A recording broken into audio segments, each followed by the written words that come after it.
Ce mardi 30 mai, Simone et toutes les équipes de Bouquet Média étaient en live depuis Mariembourg, dans le sud de la province.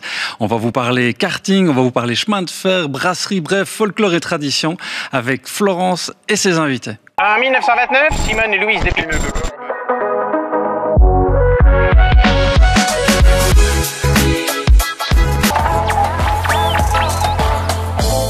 J'ai le plaisir d'accueillir en studio avec nous Monsieur Jean-Pierre Fingé. Bonjour. Bonjour. Bienvenue. Merci.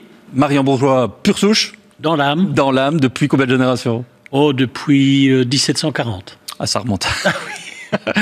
Vous êtes à la retraite aujourd'hui, mais très très actif au sein du syndicat Initiative. Oui, donc en fait, j'ai repris la présidence du syndicat Initiative qui est devenu l'association touristique de Mariembourg. Et avec une bonne bande d'amis, on essaye de valoriser et de faire connaître le patrimoine historique et touristique de notre belle ville. Magnifique, on aura l'occasion évidemment de reparler avec vous de tous ces aspects-là, mais tout de suite on va filer à Mariembourg, retrouver Florence et ses invités. Bonjour Florence. Bonjour, c'est une brasserie, portes ouvertes en fait. Vous aimez cette transparence, montrer un petit peu l'histoire? On était un peu précurseurs avant l'heure de ce contact le contact rapproché entre le consommateur et le producteur. Et donc le consommateur consomme la bière qu'il voit produire devant ses yeux. Voilà, si on regarde les conduites, elles arrivent directement de la brasserie elles sont toutes fraîches, au bar. Donc la bière est fraîchement tirée et fraîchement dégustée. La particularité du monde de la bière, etc., il faut savoir que c'est une grande tradition en Belgique. Alors, montrer du matériel de production moderne avec un maître brasseur qui travaille, qui peut expliquer ce qu'il fait, c'est bien. Mais faire le lien par rapport au passé, c'est très important aussi. Pourquoi? Parce qu'en Belgique, il y avait 3223 brasseries en 1900. Mes deux grands-parents et arrière-grands-parents étaient brasseurs. Et c'est d'ailleurs comme ça que mes parents se sont rencontrés. Et malheureusement, chez nous, tout le matériel, les brasseries avaient fermé dans les années 50. Après la Deuxième Guerre mondiale, beaucoup de brasseries ont disparu puisque on est passé de 3223 brasseries. Moi, quand j'ai créé ici, il y a 25 ans, on était la 114e, puis on est redescendu à 85, et maintenant il y a un renouveau, on est à nouveau à un peu plus de 500 petites brasseries sur le territoire, donc c'est très bien. Et donc le but c'était de montrer l'ancien, le nouveau, avec un parallélisme entre les deux outils de production, parce que finalement la méthode de fabrication n'a pas vraiment changé. On va revenir ici avec vous Jean-Pierre.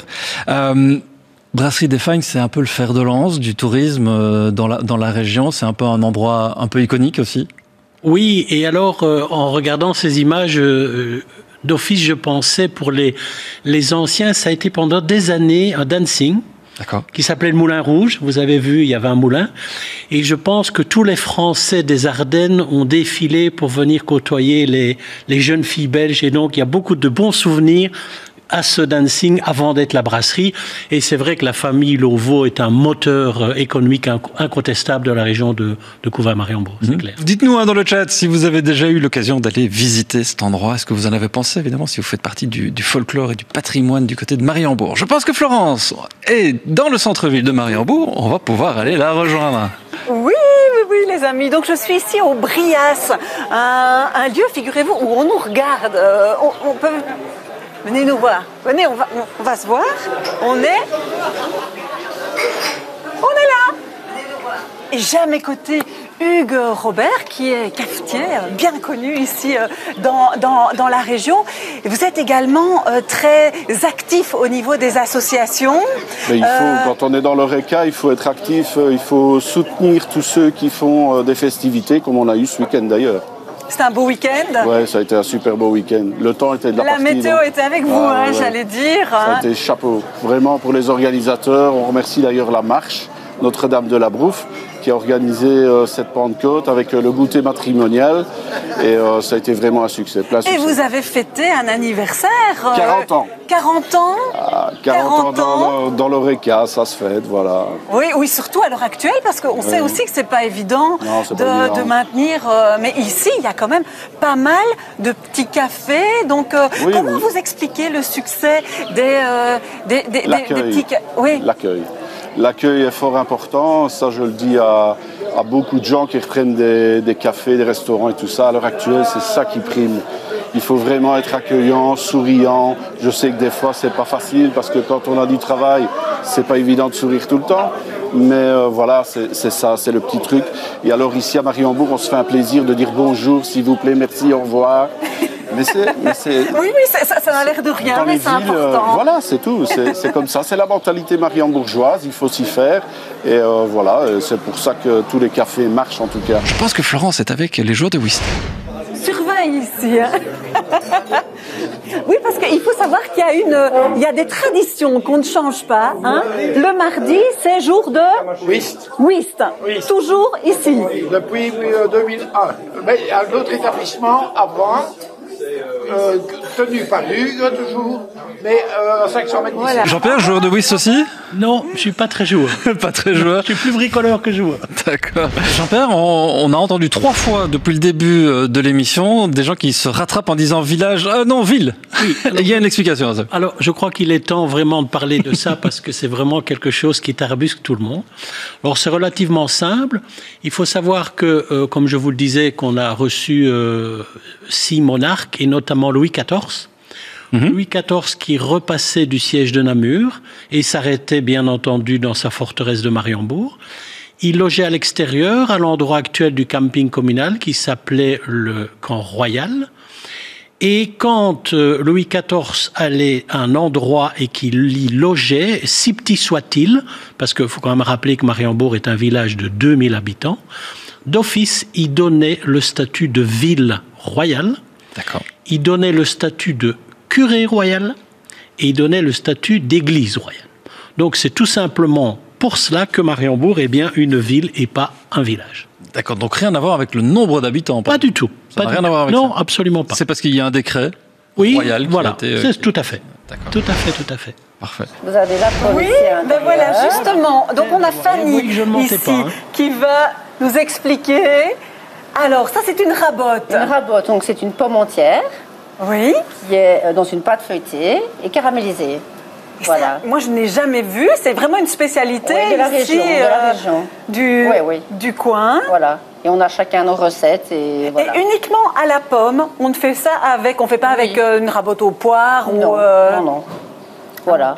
Et vous avez d'autres petites spécialités ici à Mariembourg? À Mariembourg, nous avons aussi les avisances, mais que nous n'avons pas plus pour l'instant. Et si je ne m'abuse, ce sont des avisances où il y a un petit filet de compote. C'est de la compote de pommes. Et ça, c'est étonnant, Et parce que chez nous, l'avisance, chez nous à oui, Namur, oui. c'est vraiment juste de la viande hachée dans Oui. une roulade. Non, c'est Donc viande ici, hachée, compote de pommes et aussi pâte feuilletée. Donc c'est sucré-salé. Allez, Voilà. c'est marrant hein, de voir un petit peu comment... Il y en a certains qui mettent une saucisse entière. Ouais. Nous, on fait ça avec la viande hachée.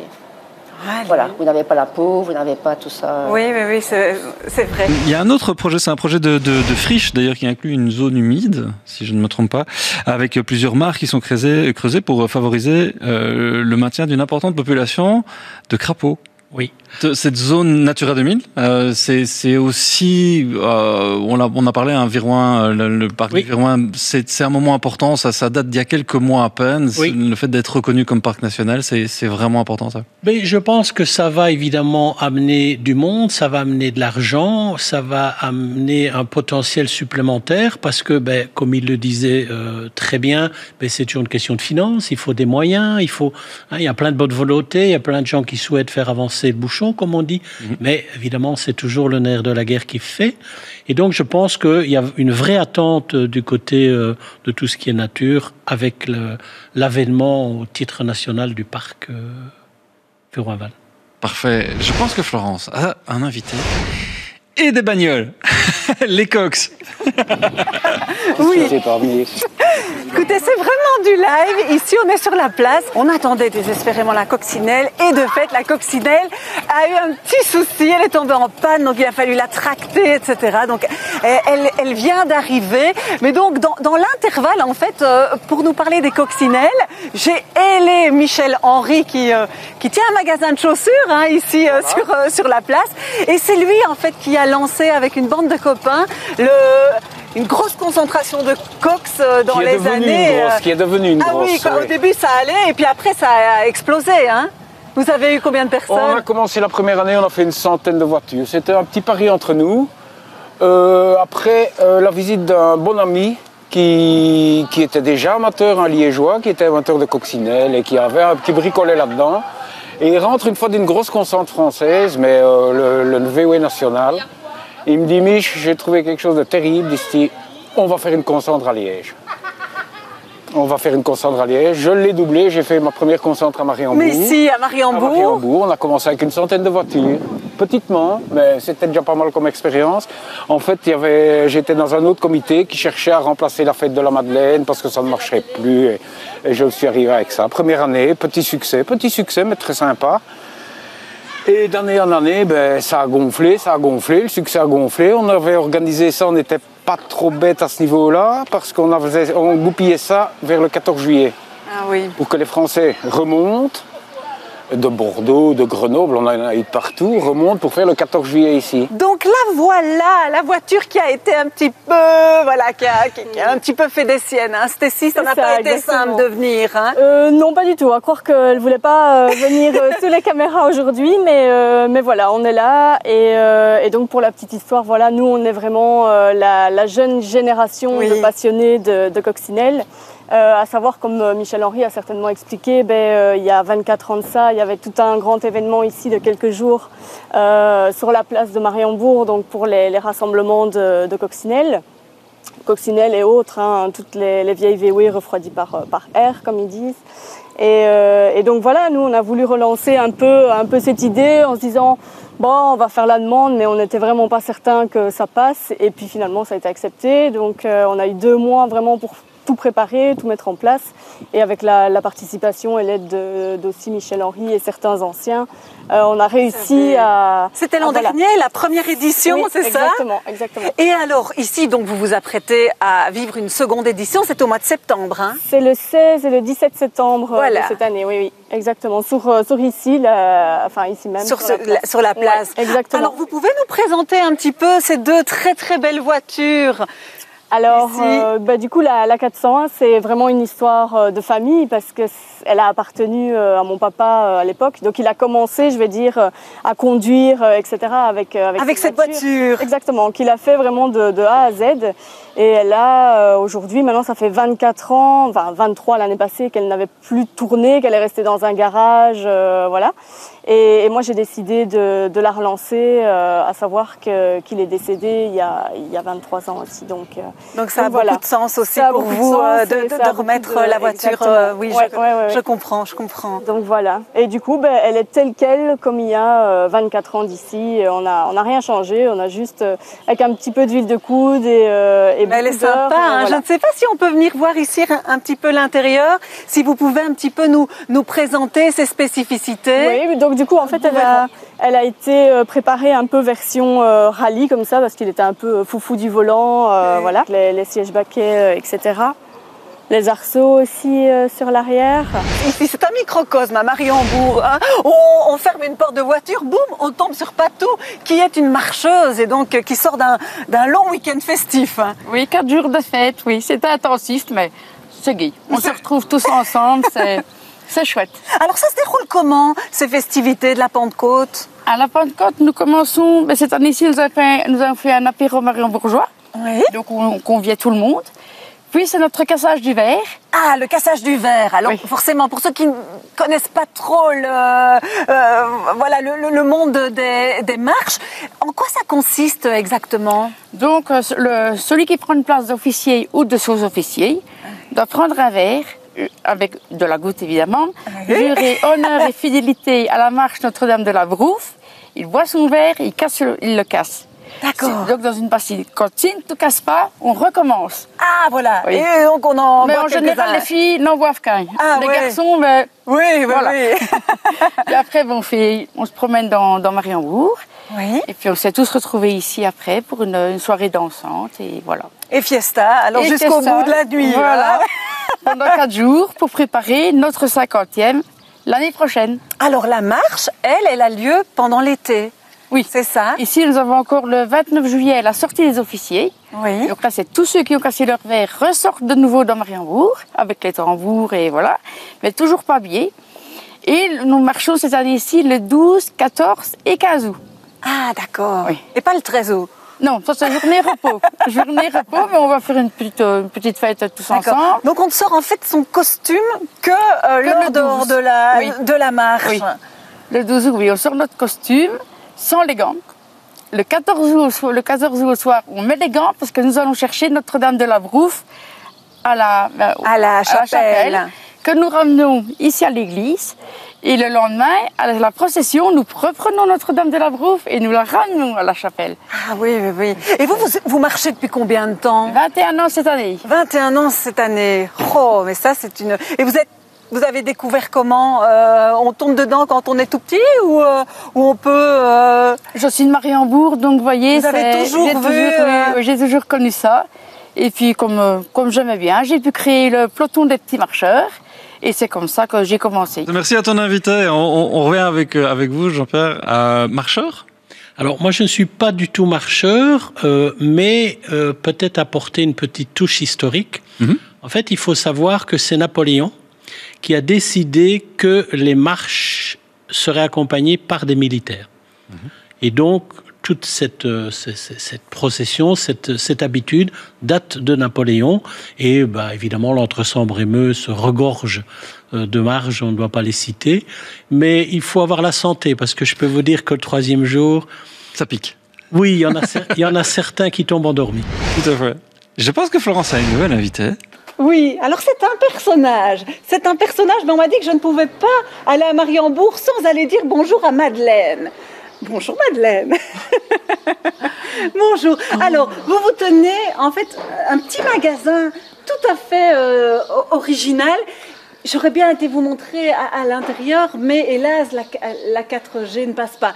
Donc, venez jeter un petit coup d'œil. Vous voyez, on retrouve un petit peu de tout chez vous, Madeleine. Comment? On peut trouver de tout dans votre magasin. Ça, on essaye, mais on n'a pas toujours tout, hein.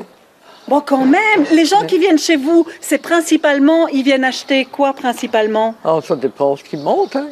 Ça part tout le même. Vous faites un petit peu aussi d'alimentation? Oui. Un petit peu d'alimentation, du non-alimentaire? Oui. Et vous êtes installé ici depuis combien de temps? Ma reine en 1934 et moi en 1974. Ah oui. Ah oui, donc effectivement, vous connaissez. Comment vous décririez les gens de Mariembourg, ils sont comment? Les gens de Mariembourg, ils sont comment, hein? Ils sont comment?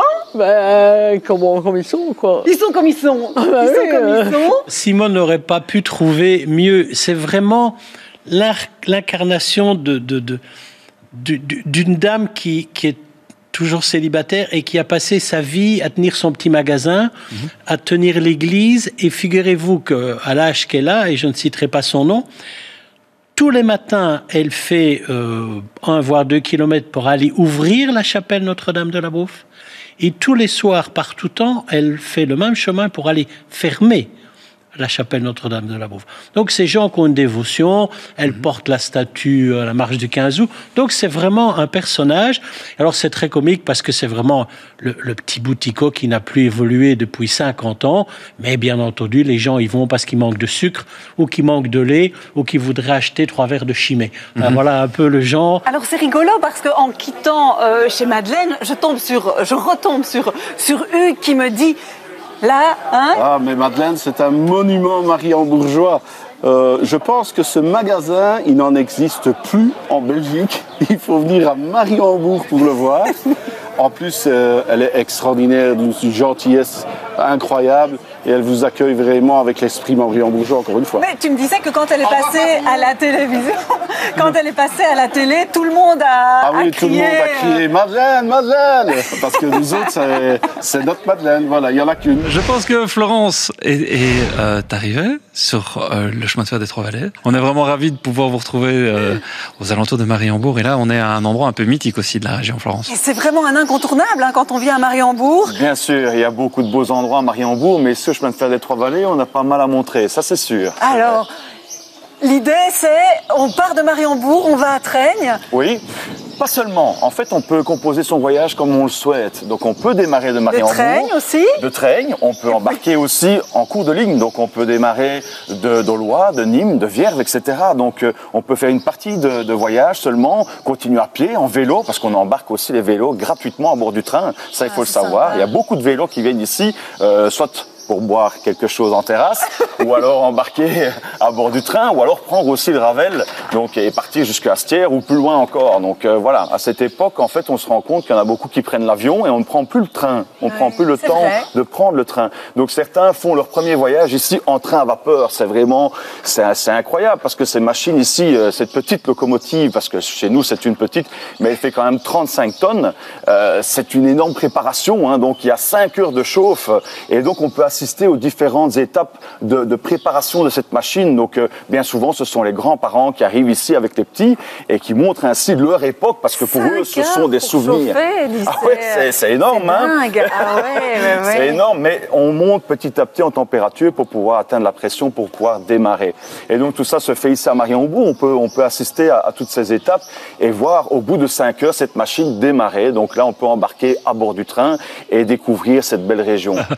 Encore des passionnés, hein. Jean-Pierre, je pense que c'est le moins qu'on puisse dire, ça c'est clair. Hein. Oui, mais je suis vraiment content que Simone a parlé de cette partie mécanique et cette partie bénévole, parce que moi je vais promener souvent dans ce coin-là, donc je passe devant tous les jours, et faut se rendre compte que c'est un boulot très dur, hein. Ces gens sont dehors, ils font poncer la dimension d'un wagon, leur peinte en 3 couches. Donc je veux dire, on voit le beau côté musée, on voit le train qui brille, mais je pense qu'il y a des heures et des heures bénévoles. Ici, on est à bord d'une voiture des années 30. Donc voilà, on voyage réellement à bord de cette voiture. C'est d'anciennes banquettes en bois. On est encore en 3e classe.